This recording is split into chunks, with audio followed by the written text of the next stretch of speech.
अस्सलामुअलैकुम सामीन, 20 ज़िलक़ाइदा है, 21 जून है। सोशल इंडिया न्यूज़ में आपका खैर मक़दम है।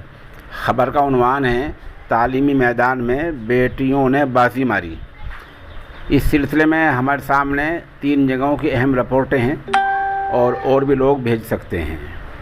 सबसे पहले हम पेश करेंगे हरियाणा के शहर पानीपत के वसीम अहमद की बेटी को पेश करेंगे। बेटे का नाम सुमैया है और वालिद साहब इसके वेल्डिंग का काम करते हैं। पानीपत के रहने वाले हैं। ज़िले के गांव ऊझा के सरकारी स्कूल में टॉप किया है।